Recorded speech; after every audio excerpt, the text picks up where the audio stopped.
Irmãos, e hoje nós começaremos a exposição do capítulo 15 de 1 Coríntios. Um tema muito caro para a fé cristã, a ressurreição de Jesus Cristo e a nossa. Então o tema hoje é a ressurreição de Jesus e a nossa, parte 1. Nós vamos estudar uns 3, 4 ou 5 dias ou semanas aqui no capítulo 15 de 1 Coríntios. Hoje nós vamos tentar fazer a exposição do capítulo 15, do verso 1 ao verso 11. Eu queria que você tomasse a sua Bíblia e que você prestasse bastante atenção na leitura do texto. Irmãos, venho lembrar-vos o evangelho que vos anunciei, o qual recebestes, e no qual ainda perseverais. Por ele também sois salvos, se retiverdes a palavra tal como vou-la preguei, a menos que tenhais crido em vão. Antes de tudo, vos entreguei o que também recebi, que Cristo morreu pelos nossos pecados, segundo as Escrituras, que foi sepultado e ressuscitou ao terceiro dia, segundo as Escrituras, e apareceu a Cefas, nome aramaico de Pedro, e depois aos 12.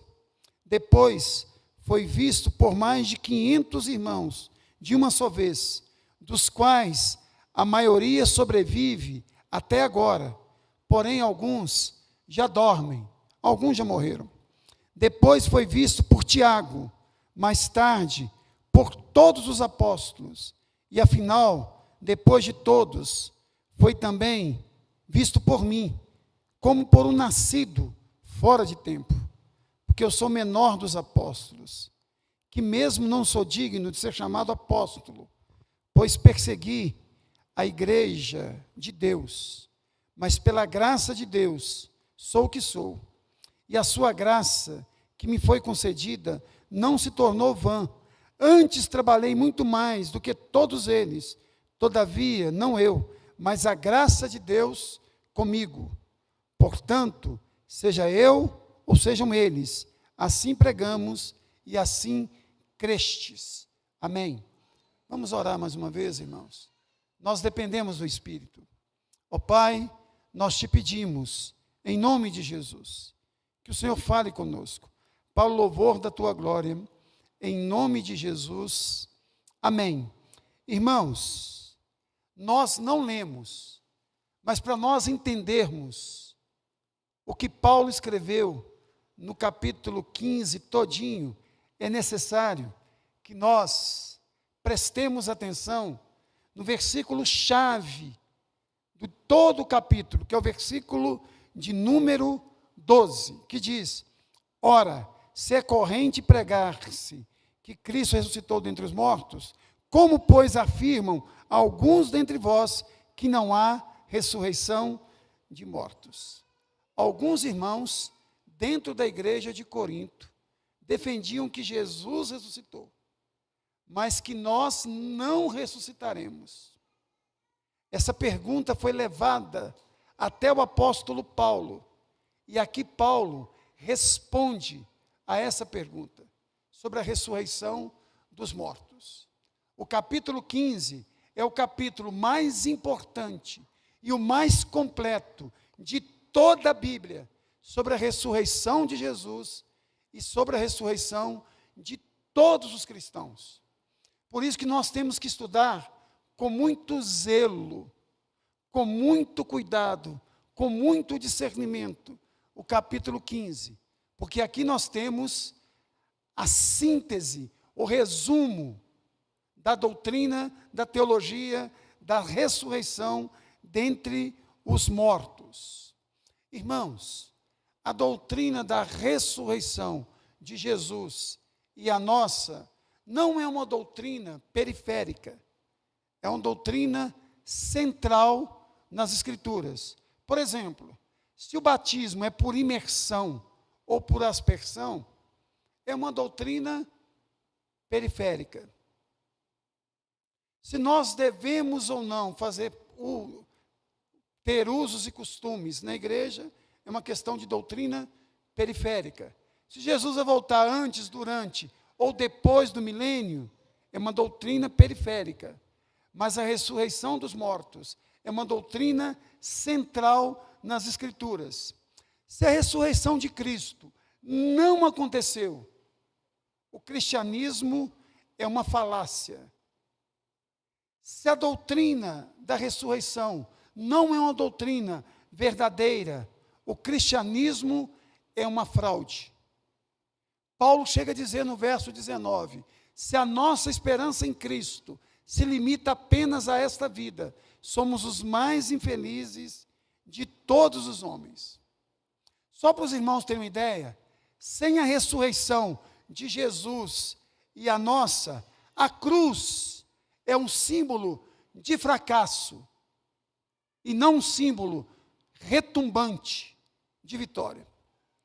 Se vocês prestavam atenção, na parede da nossa igreja tem uma cruz vazada.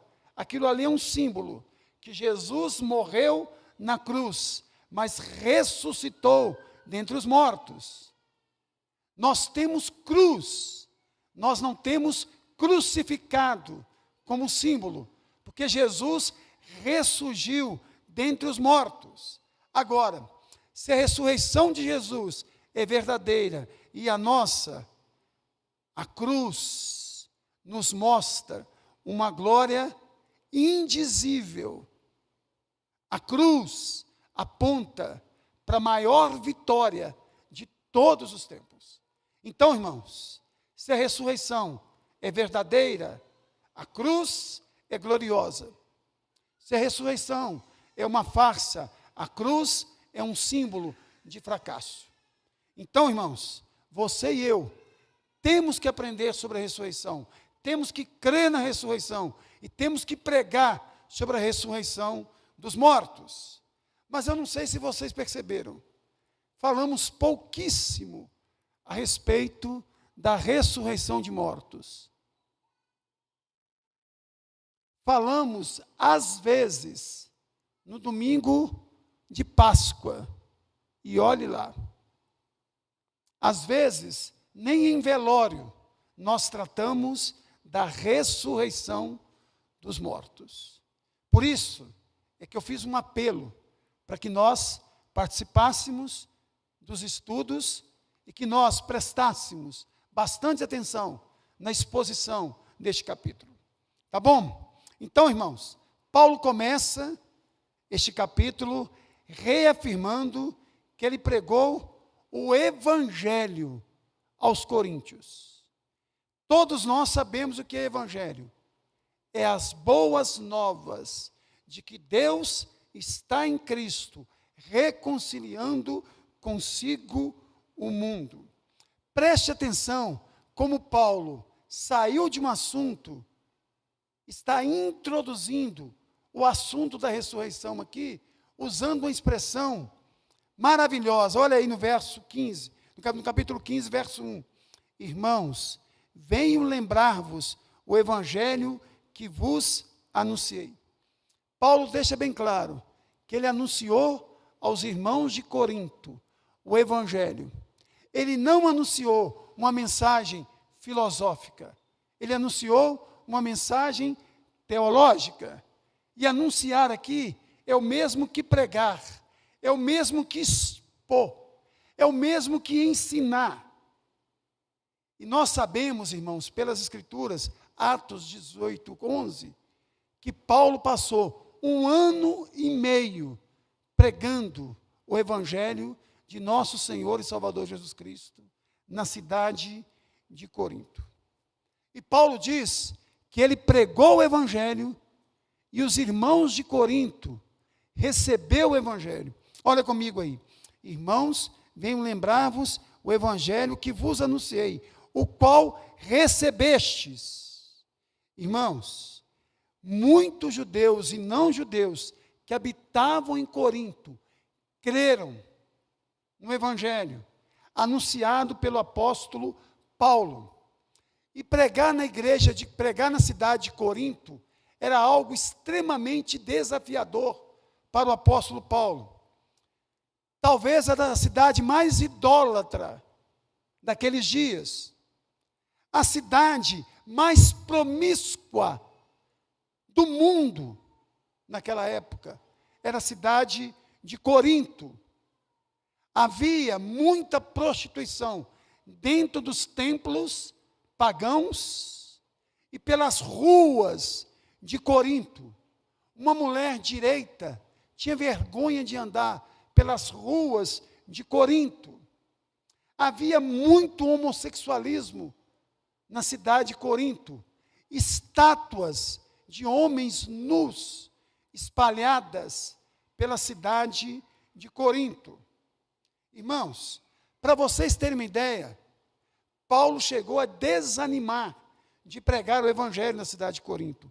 Olha o que Deus disse a Paulo, está no capítulo 18, versículo 9 e 10 de Atos.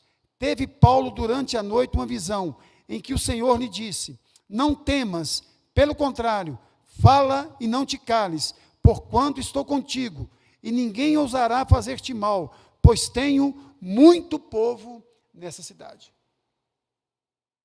Deus apareceu em sonhos a Paulo, incentivando a Paulo a permanecer pregando o evangelho na cidade de Corinto. Paulo pregou o evangelho, muitos creram no evangelho, e Paulo diz que muitos estavam perseverando no evangelho. Está aí também. De novo, verso 1. Irmãos, venho lembrar-vos o evangelho que vos anunciei, o qual recebestes, e no qual ainda perseverais. Paulo está deixando bem claro, não basta apenas começar bem, tem que terminar bem.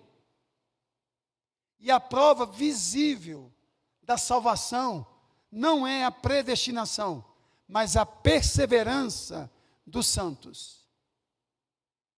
Muitos de nós começamos bem, mas terminamos mal. A fé cristã, ela é comparada a uma maratona. Uma maratona é diferente de uma corrida de 100 metros. Numa corrida de 100 metros, você precisa de muita explosão. Numa maratona, 44 quilômetros, você precisa de muito fôlego. Então, para permanecer firme no Senhor, nós precisamos de fôlego, não de explosão. Tem um hino que diz: muitos que corriam bem, hoje de longe estão. Muitos corriam bem, hoje de longe estão. Então, não é apenas começar bem, é terminar bem. Agora, irmãos, olha o que ele diz aí no verso 2. Por ele também sois salvos. Preste atenção. Por ele também sois salvos. Não há outro meio pelo qual o homem possa ser salvo, a não ser pelo evangelho. O que é o evangelho? Deus está em Cristo, reconciliando consigo o mundo. Evangelho é uma pessoa. Evangelho não é um livro. Evangelho não é uma geografia, uma igreja. Evangelho é uma pessoa. Pedro disse para Jesus: para quem iremos? Só tu tens palavra de vida eterna. Pedro não diz para onde iremos, mas para quem iremos? Evangelho, e eu não quero que os irmãos percam de vista. Evangelho é uma pessoa, a pessoa de Jesus Cristo. Irmãos, agora, Paulo faz uma observação muito interessante aí no verso 2. Olha comigo aí. Por ele também sois salvos, se retiverdes a palavra, tal como vou-la preguei, a menos que tenhais crido em vão. Ou seja, nós recebemos o evangelho, mas nós temos que receber e aceitar na sua totalidade. Não é aceitar uma parte do evangelho e a outra não. Posso resumir da seguinte forma: Jesus é meu Salvador, mas também o meu Senhor. Ele me salva, mas também Ele conduz a minha vida. Ele morreu por mim, mas ao mesmo tempo Ele é o meu pastor, Ele me pastoreia. Eu vivo de acordo com os ensinamentos dEle. Jesus só é Salvador de quem Ele é Senhor. Tá bom? Ele não é Salvador de todos. Ele é Salvador daquele que Ele é Senhor. Por exemplo, Salmo 23. O Senhor é o meu pastor, nada me faltará. Ou seja, o Senhor só é pastor de quem é ovelha dele. O Senhor não tem cabritos, nem bodes, Ele tem ovelhas. Então, ouviram o Evangelho, receberam o Evangelho, aceitaram o Evangelho, reteram a palavra, estavam perseverando, mas alguns estavam titubeando. Por quê? Porque eles queriam uma parte do Evangelho e a outra não. E aqui nós podemos dizer que a ressurreição faz parte do pacote. O sofrimento por Cristo faz parte do pacote.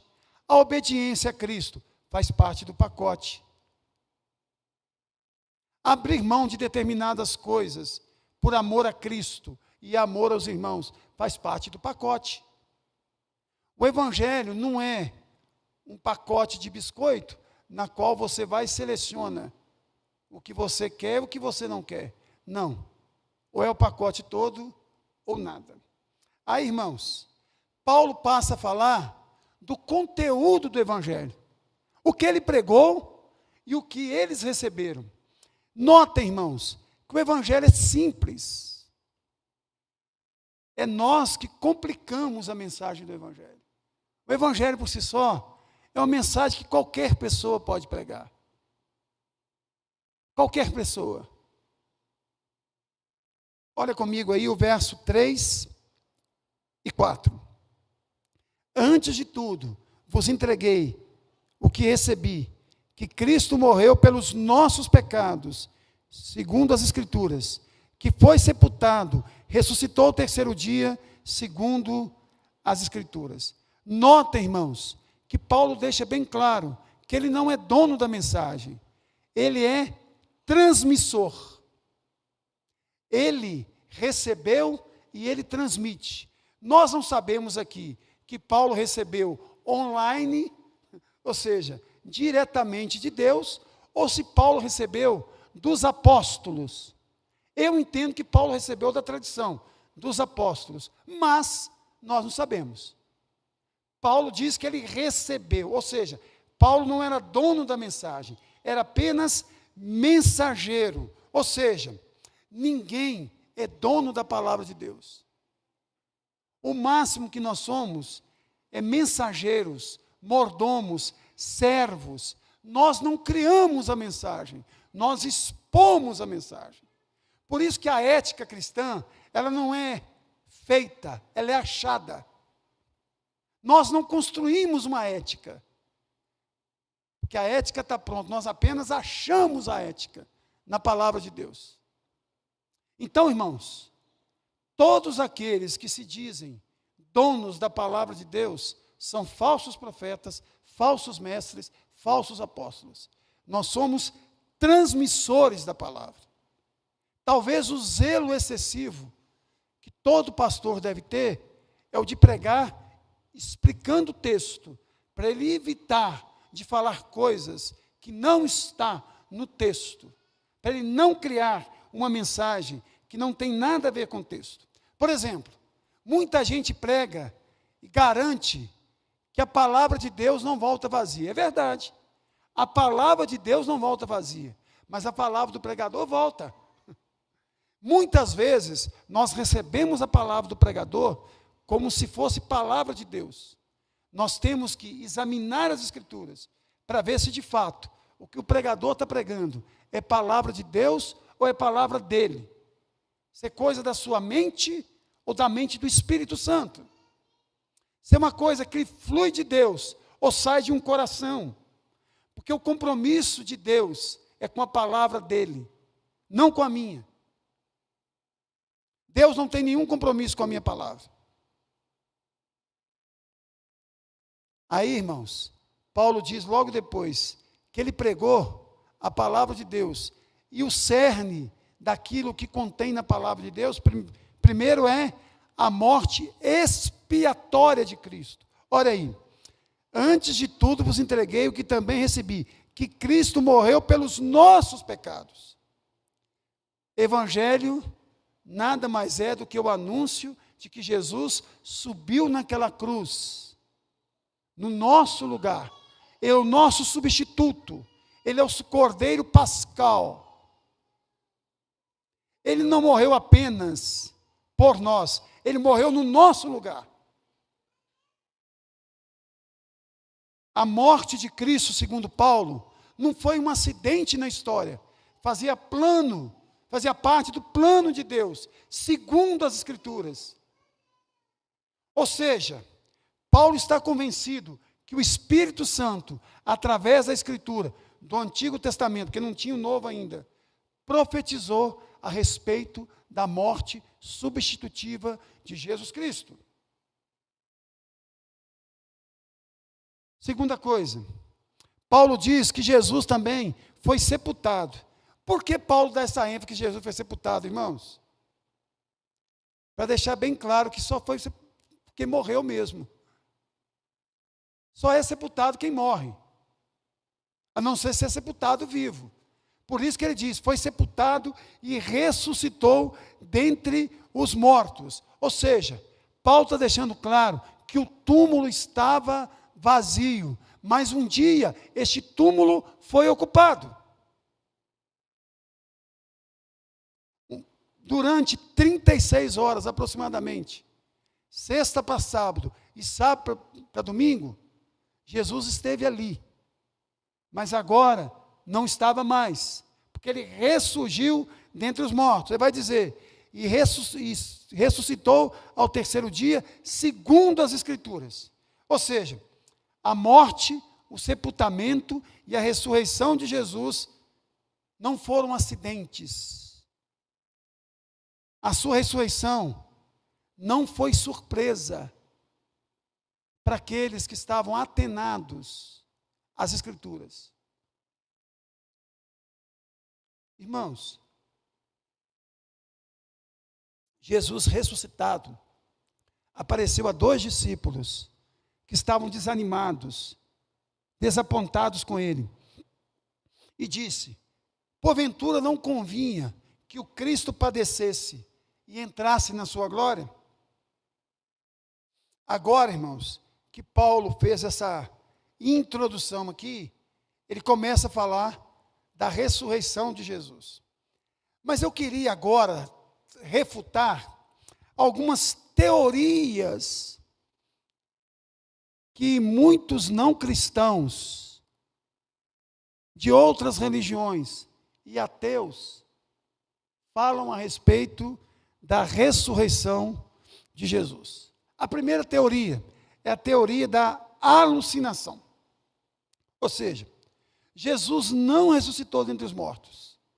O que os discípulos tiveram foi uma alucinação. Eles foram enganados. Só que tem um detalhe, irmãos. Alucinações não são experimentadas por grupos, só por indivíduos. Aqui já refuta essa teoria da alucinação. Não existe na história da humanidade grupos que provaram da mesma alucinação. Não acontece em grupos. Quem tem sonhos são indivíduos e não grupos. Imagine, os 12 discípulos de Jesus, mais os 500 e mais todos aqueles que o viram. Todos eles tiveram o mesmo sonho? Não pode.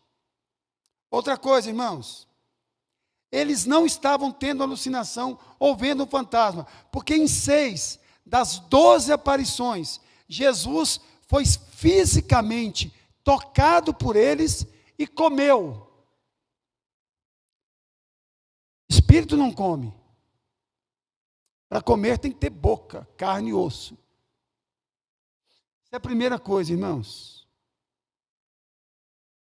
E outra coisa, irmãos, se logo no início começou a circular os evangelhos e os discípulos tiveram alucinação, simples de resolver.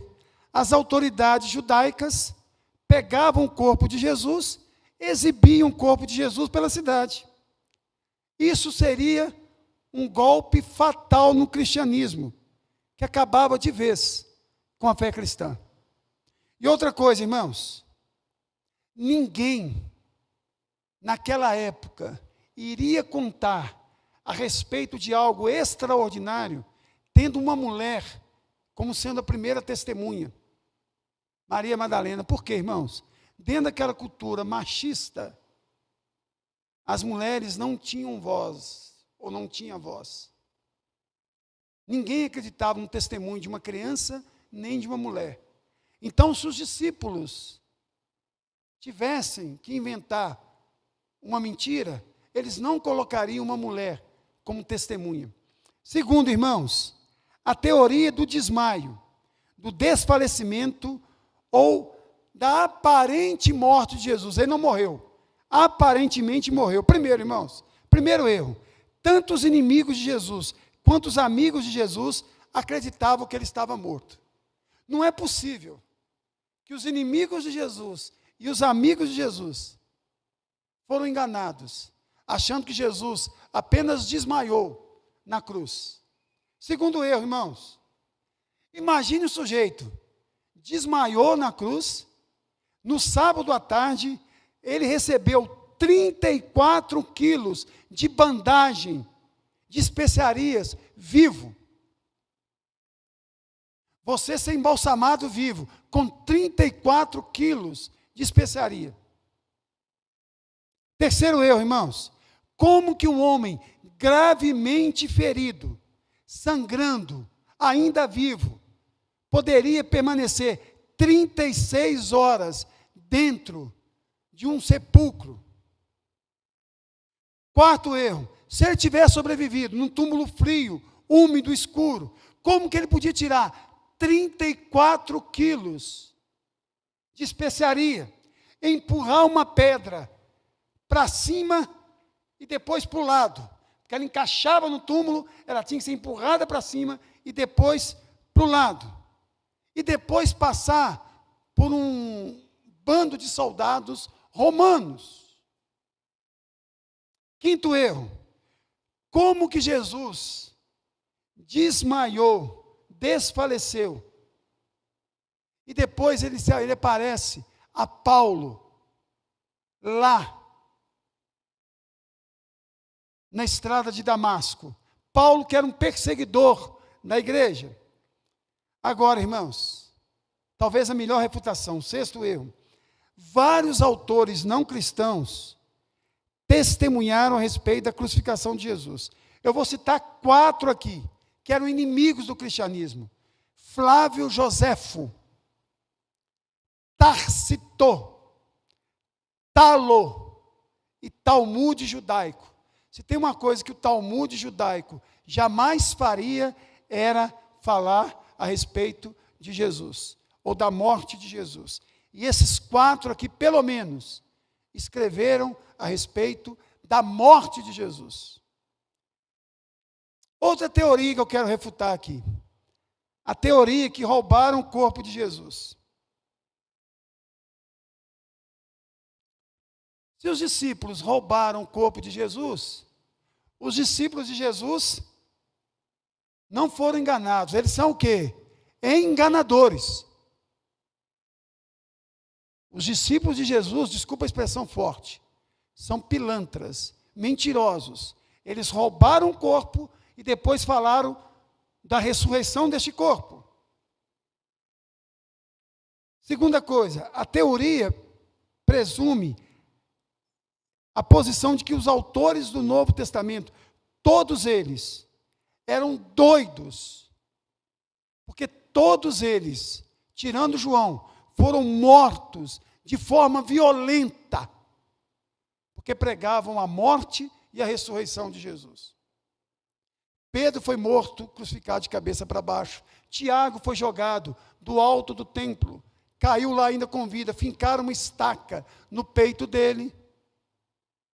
Alguns foram arrastados pela cidade, outros foram decepados, e por aí em diante. Outra teoria: um substituto assumiu o lugar de Jesus na cruz. Quem fala isso são os islâmicos, os muçulmanos.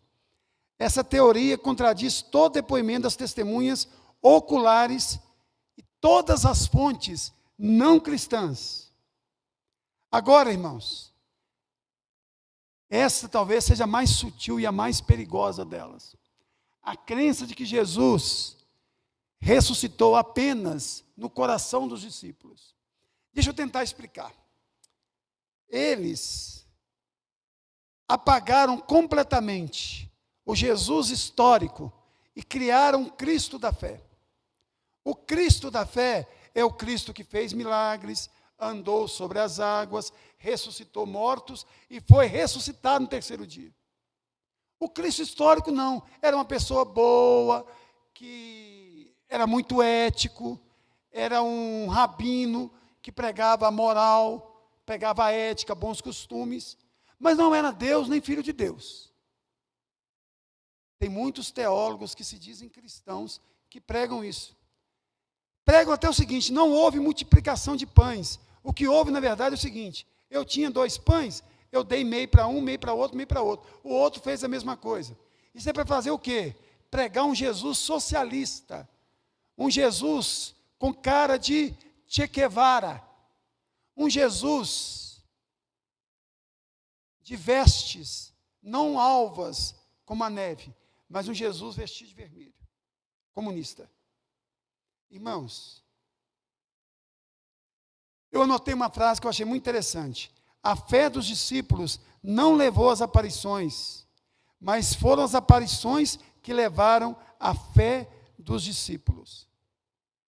Porque eles estavam dentro de casa, apavorados, amedrontados, cheios de medo, cheios de pavor. Quando Jesus se aproximou dos discípulos, a primeira palavra que Jesus disse: paz esteja convosco. Eles estavam em pânico. É só você ler, estudar como eram os discípulos antes da ressurreição e como os discípulos se tornaram após a ressurreição. Pedro negou Jesus diante de uma serviçal. E o mesmo Pedro, poucos dias depois, foi proibido de pregar o evangelho pelas pessoas que condenaram e mataram Jesus. Pedro diz: importa-vos obedecer a Deus e não aos homens. Este Pedro, que negou Jesus, se tornou um dos homens mais corajosos, ousados e intrépidos de todos os tempos. Paulo era o maior perseguidor da igreja, se tornou o maior pregador, o maior missionário, o maior pastor, o maior escritor, o maior evangelista. Ele era um outdoor de Deus. Agora, irmãos, provas da ressurreição de Jesus. Deixa eu dizer uma coisa para você. Não existe prova científica da ressurreição de Jesus. Por quê? Prova científica são aquelas provas que você leva para o laboratório e você reproduz quantas vezes você quiser. Prova da ressurreição de Jesus é o que nós chamamos de prova judicial. Nós temos provas através de fatos históricos. Não se prova uma ressurreição, um milagre, num laboratório. Se prova através de testemunhos. Por exemplo, um fato que aconteceu há 1000 anos atrás. Você descobre através de relatos. Uma coisa que aconteceu, um crime, você descobre, ninguém viu. Não tem nenhum DNA, não tem nada. Você vai tendo testemunhos, histórias. Olha, eu vi fulano às 3 horas da tarde, passando em tal lugar assim, assim. Fulana passou 5 minutos antes. Fulano estava com expressão tal, tal, tal. Ele portava uma arma, e assim nós chegamos a uma história. Então, as provas jurídicas a respeito da ressurreição de Jesus, elas são incontestáveis. Não sou eu que estou reafirmando e afirmando apenas. Ateus falam isso. Eu falei domingo aqui que é o gargalo dos ateus e dos não cristãos. Porque a ressurreição de Jesus, ela é provada. Primeiro, irmãos,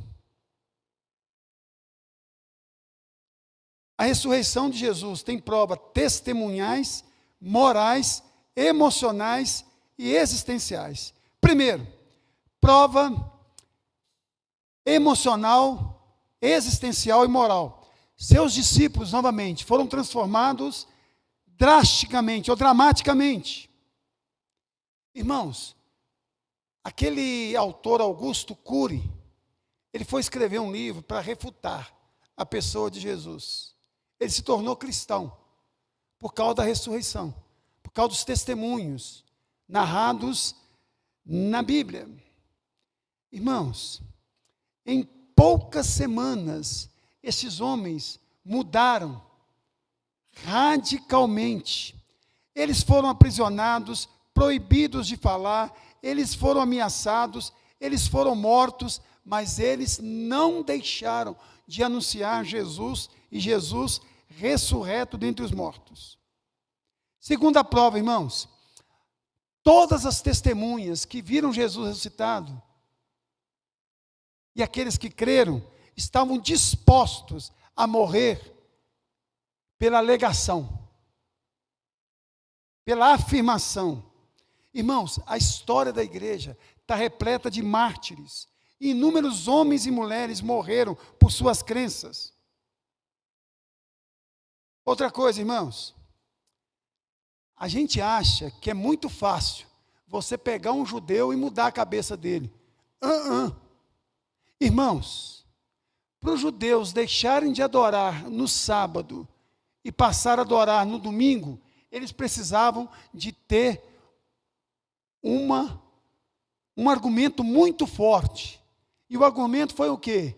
Que a nova criação se deu no domingo, ou seja, a ressurreição de Jesus Cristo. Um judeu, você não convence ele. Os discípulos de Jesus eram judeus. Por isso que eles substituíram o sábado pelo domingo. Irmãos, olha aqui comigo. Diz que ele apareceu para Pedro, verso 5. Depois, para vários irmãos, para 500 irmãos. Agora, preste atenção no verso 6. Depois foi visto por mais de 500 irmãos, de uma só vez, dos quais a maioria sobrevive, até agora. Porém, alguns já dormem. Irmãos, eu estou aqui na Igreja Vale do Sol frequentando desde 95.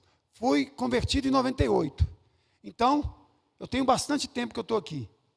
Tem mais de 20 anos. Essa carta aqui foi escrita menos de 20 anos depois da ressurreição de Jesus. A maioria das pessoas estavam vivas, era só perguntar. Era só tirar a dúvida. Esta carta circulava.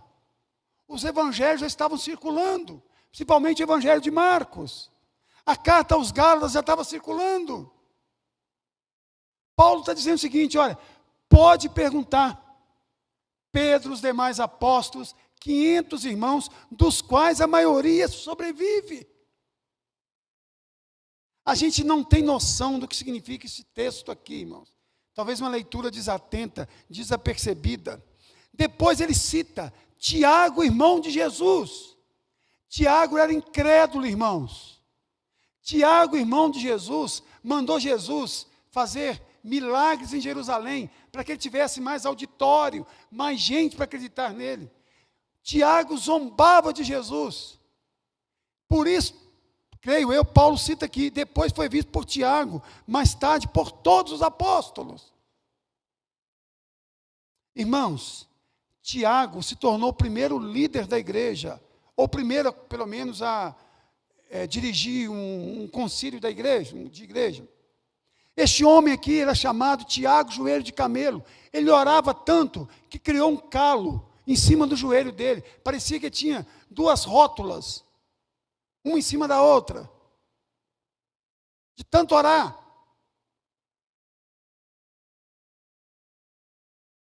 Paulo diz, irmãos, que Jesus apareceu para ele na estrada de Damasco. Paulo era um rabino poliglota, um homem que vivia para matar cristãos. Irmãos, preste atenção na gratidão que Paulo tinha por ter visto Jesus ressurreto. Olha o que ele diz aqui, no verso 8: afinal, depois de todos, foi visto também por mim, como por um nascido fora do tempo. Irmãos, creio eu que Paulo está dizendo aqui, nascido fora do tempo, porque ele não fez parte dos 12 discípulos. Ele não teve aquele período de 3 anos andando com Jesus e aprendendo. Nascido fora do tempo. Ele diz que ele era o menor dos apóstolos. Talvez, irmãos, porque Paulo tinha muita tristeza no coração, e ele fala isso várias vezes, que ele perseguiu a igreja do Senhor. Irmãos, eu vou trazer semana que vem para todos nós aqui, uma pesquisa que um americano fez, com mais de 1.500 teólogos, sobre a ressurreição de Jesus. Nós temos vários e vários experimentos feitos no campo da justiça, onde vários juristas, vários estudantes de direito, fizeram como se fosse um tribunal. E eles avaliaram durante meses e meses se a ressurreição de fato aconteceu e não. E todos os experimentos e todas as pesquisas deram que Jesus de fato ressuscitou dentre os mortos. Eu estou falando de coisa que eu estudei muito. Eu vou trazer depois o dia da pesquisa, o nome do pesquisador e quais foram os pontos que eles elencaram. E Paulo termina, irmãos, pelo menos onde eu quero que ele termine aqui, nem porque eu vou acabar o estudo, verso 10 e 11. Mas pela graça de Deus sou o que sou. Notem que Paulo diz que Jesus apareceu para ele é como nascido fora de tempo. Pode ter traduzido também que ele fala que é um aborto, talvez porque ele era muito maltratado pelos corintianos, entendeu? Mas que tudo que Deus fez na vida dele foi por graça. Pensa bem, irmãos, um sujeito larga, põe de lado títulos de doutor, de rabino, bem remunerado, e se torna um fazedor de tendas, um sujeito que apanha de manhã, de tarde, de noite, um sujeito que é oprimido, um sujeito que sofre barbaramente por amor a Cristo. Mas ele diz que tudo isso era a graça de Deus na vida dele. Sou o que sou, e a sua graça me foi concedida. Não se tornou vã. Antes trabalhei muito mais do que todos eles. Todavia, aí ele diz, eu trabalhei sim, mas eu trabalhei pela graça de Deus. Aí ele diz no verso 11, portanto, seja eu, ou sejam eles, assim pregamos e assim crestes. Então, irmãos, Paulo tinha consciência de que ele foi chamado e enviado pelo Jesus ressuscitado dentre os mortos. Então, irmãos, não tenhamos vergonha das doutrinas cristãs. Irmãos, as doutrinas cristãs precisam ser estudadas, precisam ser compreendidas. Às vezes, nós achamos que acreditar nas doutrinas cristãs é um suicídio intelectual. Não é.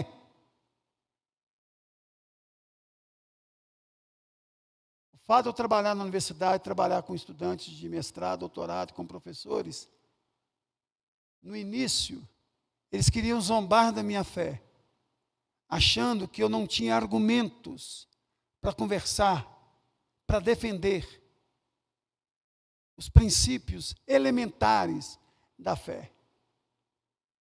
Tenho sim. Quem quiser conversar comigo, pode vir. Vamos não só crer, mas vamos estudar essas doutrinas, irmãos. Elas mudam a nossa vida. Se você estudar a doutrina da graça, por exemplo, você saber que Deus escolheu você antes da fundação do mundo, não por causa dos seus méritos, mas apesar dos seus deméritos, você passa a ter uma visão muito melhor de você mesmo. Você para de sofrer de autopiedade, achar que você não presta, que você é feio, que ninguém gosta de você. Quando nós estudamos a doutrina da ressurreição, saber que este corpo aqui está se corrompendo. Um dia este corpo vai separar da alma, mas o dia que Jesus voltar, nós teremos um corpo incorruptível, a semelhança de Jesus Cristo. Que é isso, irmãos? Você nunca mais vai chegar no velório, olhar para o defunto e falar assim, só isso é só um corpo, que vale é o espírito. Que é isso, rapaz? Tratar o corpo com respeito. Você nunca mais vai ficar contando piada no velório. Reverência, respeito. Porque aquele corpo que está sendo sepultado vai ressuscitar em glória. Vamos orar, irmãos. Irmãos, um dos versículos que mais me anima na Bíblia é aquele que diz que Deus traz à existência aquilo que não existe. Nosso Deus é o Deus da ressurreição, irmãos. Meu casamento está morto, Jesus pode ressuscitar. Meu filho está morto nas drogas, Jesus pode ressuscitar. Entendeu? Minhas finanças morreram, Jesus pode ressuscitar. Entendeu? Nosso Deus é o Deus da ressurreição. Abraão tinha quantos anos quando Isaac nasceu? 100. Quantos anos tinha Dona Sara? 90. Fora a idade, Dona Sara era o quê? Estéril. Deus traz à existência aquilo que não existe. Pensa numa coisa que você jogou no lixo hoje, ou jogou uns anos atrás. Busca hoje. Nós vamos orar por ele também. Talvez você jogou no lixo, você vai pegar e colocar na mão do Senhor hoje, de novo. Você vai ver, hein? Curva a sua cabeça, feche seus olhos. Ó Pai, nós queremos orar neste momento, para que a palavra do Senhor não fique apenas na nossa mente, mas que ela possa, ó Pai, ir para o nosso coração. Que ela possa gerar, ó Deus, fé, esperança, convicção no nosso coração, de que a morte não pode nos matar, porque a morte já foi morta na cruz do Calvário e na ressurreição de Jesus no domingo, ó Deus. Louvado seja o teu nome. Pedimos também, ó Deus, por aqueles irmãos que precisam, ó Pai, de uma ressurreição em alguma área da vida dele. Talvez o casamento, ó Pai, humanamente falando, está morto. Só esteja ressuscitando, em nome de Jesus.